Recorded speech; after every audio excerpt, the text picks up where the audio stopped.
about getting into a trade anywhere in this trade, is he? Because obviously the idea of time, the idea of theta being a very strong positive correlation to volatility, yes? Would you agree with that? Theta, very strong positive correlation to volatility, yes or no?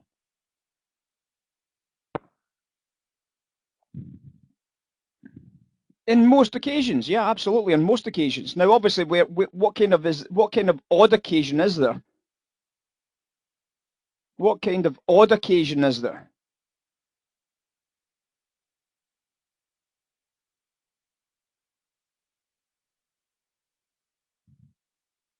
Well, of course, data.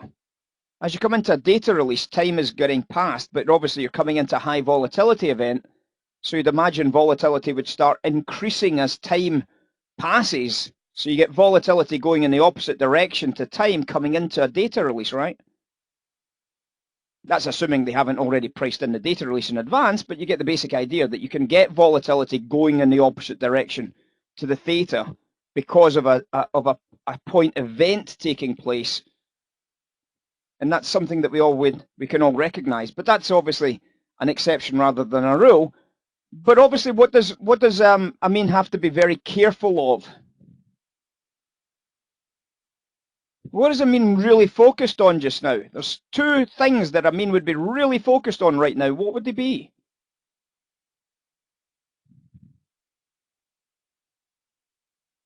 It'd be focused on two specific things. What would they be, guys?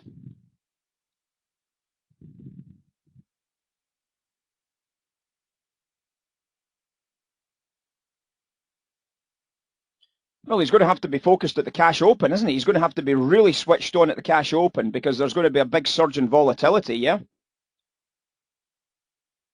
What else does he have to be focused on?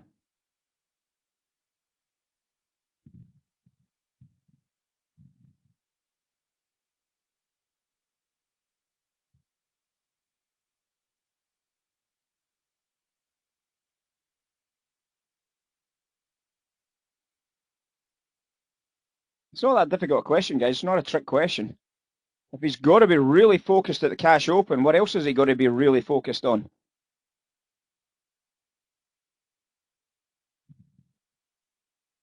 Well, he's always watching his numbers, absolutely, but specifically, what else has he got to be focused on? Specifically, very, very specific.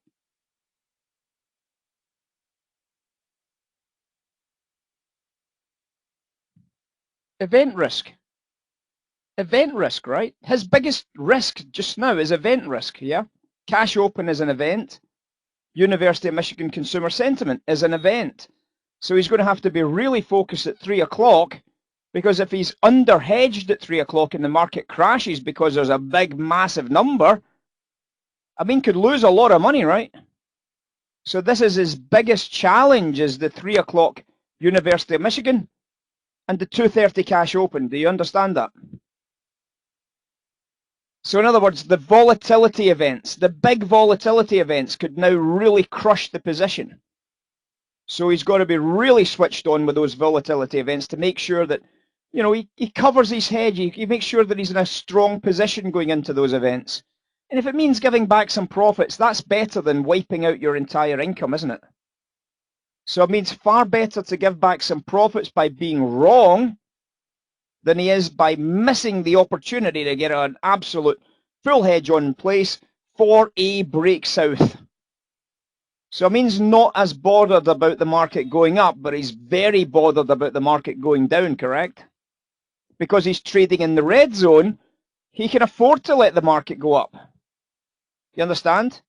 By being in the red zone, he can afford to let the market going up because that takes him back to his maximum gain price. He makes money if the market goes up, but he loses a fortune if it goes down. So that gives him an idea that he's really got to be focused on cash opens and anything that increases volatility, because if volatility is a cost to Amin, because Amin's short volatility, of course, then Amin has to make sure he hedges that volatility exposure. It's pretty simple, isn't it?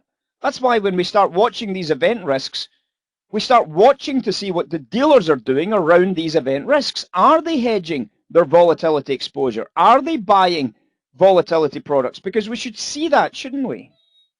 Coming into 3 o'clock, you might see VIX M, VIX Y starting to go down, and you say, wait a second, somebody's buying short-term volatility products. Well, that's a volatility risk, isn't it? That's a hedge against volatility that's being purchased. So that looks like somebody thinks this could be a risky number, so I better watch out for that. There's a little hint there. I mean, I better watch out for that, right, at 3 o'clock. So if they start working some long volatility positions, then you start saying, well, I think I better just make sure I'm fully hedged if that number comes out. Sell me another one. Sell me a third contract. And that way it means then covered. If the price goes back up, it just doesn't make any money because he's gaining back the put option that he's lost, right? He's getting that put option back if the price goes up. So he's not losing money. He's just not making any more money. And he can then have time to make a decision at that stage about how to manage out those short positions. In other words, the whole concept of market making really starts being focused on these volatility risk trades, doesn't it? Well, again, that starts to show as a trader, that starts to show where the big dealers are really focused. When does a mean have to switch back on again? Do you know what I mean? You start seeing these events, you actually start becoming those events. Because it's you that's hedging the volatility risk. It's you that's making that decision, isn't it? So you can see how you get a real benefit from this little exercise. Well, I hope you're seeing, I hope certainly getting a benefit from this exercise, trying to understand why certain things happen at certain points in the charts. So, for example, why did the mean buy this? Why did the mean buy this 65?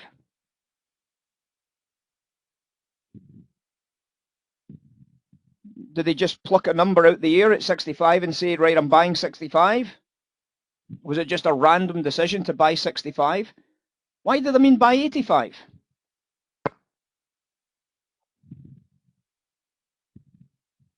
Why did the mean buy 65 and why did the mean buy 85?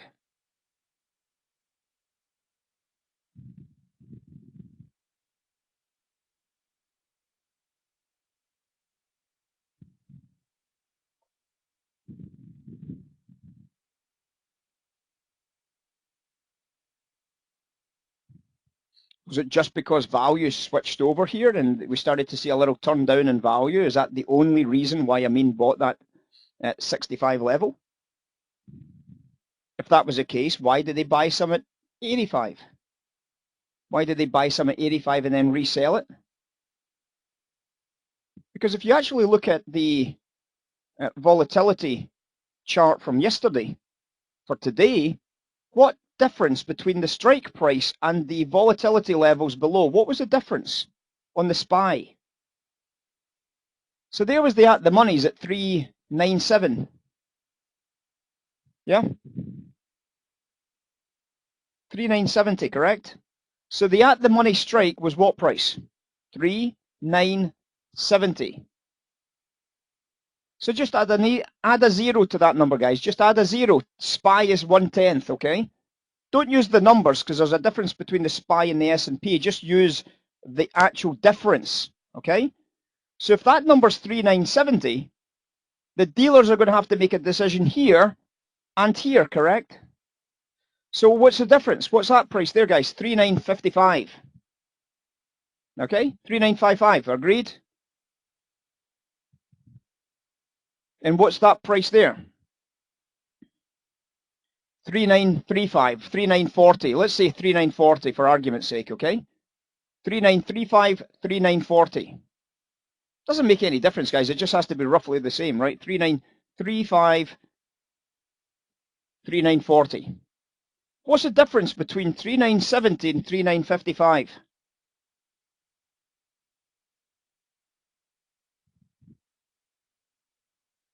$15 points, okay? And what's the difference between 3970 and 3935? Or the difference between 3955 and 3935? 15 to 20 points, 25 points maybe, right? So you could say 40 to 55 is 15, 20 points, 15, 20 points would be reasonable, okay? Does everybody agree with that?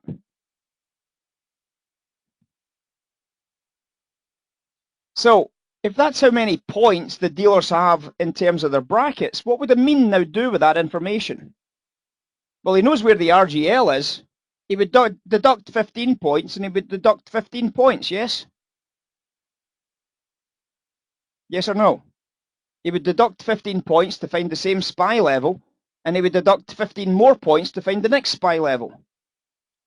So if that's the case, 15 points and 15 points on the S&P, the breakdown was 4,000. So where's Amin going to buy his first contract?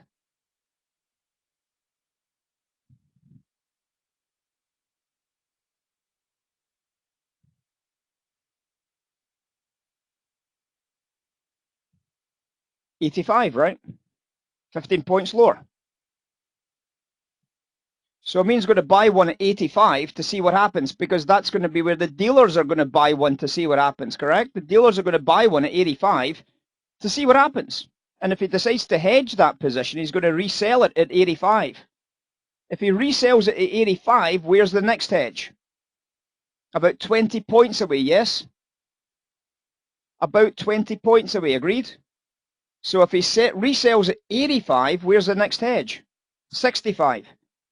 So when you come down into the 65 price, you know that the next hedge is likely to take place, which is exactly where Amin decided to buy it. Whether it was pure chance, I don't know, maybe Amin can tell us that that was his logic, or maybe it was just the value. But you can see that the value plus the level would have meant that you would have had that same decision as Amin by bagging another contract, because you've got theta decaying at this price. You know the price will probably spend a little bit of time in here, so you can obviously spend a little bit of time waiting to see if it starts selling off, and you can always sell on the downtick again and get the sale done. And in the background, as Amin said, we already had a structural level coming in from these bids here and here. I know it was a little bit of a hint, but you get the basic idea that this is not a hint that you wouldn't have known about anyway, right? So whilst it was a little bit of a hint to Amin about this level, it still was something you guys would have known about regardless, because you would all have known about the swing lows from yesterday's session. And from those swing lows from yesterday's session, you were already looking in and around this area for those bids anyway. So when you saw the interest rate starting to roll back down again here, you were thinking to yourself, okay, I can work with this. So actually, I would give Amin 100% pass at the moment. He hasn't made any mistakes yet. I think he's done very good at maximizing his trade so far. And I think that so far, it's looking pretty good. But obviously, we'll see what happens when the big volatility events start kicking off, because that's when the pressure starts rising, doesn't it? The volatility events is when this starts to really rise in terms of pressure. And Amin just has to type in the box what he's going to do, and we'll do the numbers on it. So there's a lot of pressure on Amin. He's in the spotlight, and he's doing well. So, I mean, it's one of those things that it's what we're trying to do, guys, is you should be either agreeing with Amin's trade or disagreeing. I don't think you should buy in there. I think you should be waiting a little bit longer. That's your choice, and you can see how you would have performed against Amin's performance. And you can start looking at the end of today's classroom and say, right, well, I could have done this and I could have done that. What you could have done and what you couldn't have done is entirely up to you how you play these, right? But Amin's in the spotlight, so he's got the pressure on him to try and come up with the right type of strategies at the right price. So there's a lot of pressure here. There's a lot of you guys would have run away from this type of challenge. Amin was straight up for it. Okay, bring it. So greatly appreciate it. So make sure you can say, well, I get this. I understand this. And you do learn more by doing. This is why I decided to actually put somebody in the spotlight. And to be fair, Amin was kind of thrust in there without really having much of a choice. But I'm strongly believe that Amin will get more out of this exercise than anybody else, because he's actually the one that's in the spotlight. He has to try and get it right. He did only say good morning, so that'll teach you for saying good morning. But you know,